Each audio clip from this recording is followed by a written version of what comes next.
నాగర్ కర్నూల్లో క్షుద్ర పూజలు కలకలం రేపాయి. క్షుద్ర పూజల పేరుతో కొంతమంది అమాయకులను భయభ్రాంతులకు గురి చేస్తున్నారు. క్షుద్ర పూజల్లో బీఆర్ఎస్ పార్టీ కౌన్సిలర్ హస్తం ఉందన్న ఆరోపణలు వస్తున్నాయి. రాజకీయ కక్షలతో తమ ప్రత్యర్థులుగా ఉన్న కాంగ్రెస్ పార్టీ నాయకులను ఎంచుకొని వారి ఇళ్లపై, వారి దుకాణాలపై బాణమతి చేసినట్లు పోలీసులు గుర్తించారు.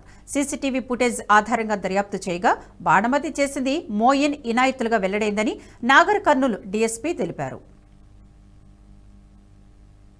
తర్వాత ఈ నిమ్మకాయలు కొన్ని కోసి వాటి మీద వేసి, తర్వాత అదేవిధంగా కోడి కాళ్ళు, ఇవన్నీ నల్ల కోడిని కోసి దానికి సంబంధించినటువంటి కాళ్ళు వేయటం, ఇటువన్నీ అన్నీ కూడా ఒక ఈ వేసి భయభ్రాంతులకు గురి చేయాలనేటటువంటి ఉద్దేశంతో అక్కడ ఆ రెండు పూల షాప్ ముందల, అదేవిధంగా ఫర్నిచర్ షాప్ ముందల వేసిపోవడం జరిగింది.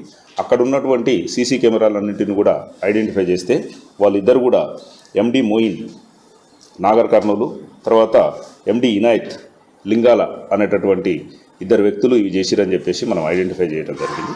చేసి వాళ్ళని పట్టుకొని ఇంట్రాగేషన్ చేసినాం. ఈరోజు వాళ్ళిద్దరిని కూడా ఈరోజు ఉదయం పట్టుకొచ్చి ఇంట్రాగేషన్ చేస్తే వీళ్ళు మా మాట ఇంటలేరని Khaja Khan, BRS councillor 14th ward councillor ఎవరైతే ఉన్నారో ఆయన చెప్పడం వల్ల మేము ఇది చేసినాము. మాకు ఈ వీడియో మీకు నచ్చినట్టయితే లైక్ చేయండి, 10 మందికి షేర్ చేయండి. అలాగే కామెంట్ల రూపంలో మీ అభిప్రాయాలను మాతో పంచుకోండి. Nationalist hub group of channels ను సబ్స్క్రైబ్ చేసుకుని తెలుగునాట జాతీయవాద జర్నలిజాన్ని ప్రోత్సహించండి. ఈ వీడియో కింద ఉన్న బెల్ ఐకాన్ పై క్లిక్ చేయడం మర్చిపోవద్దు.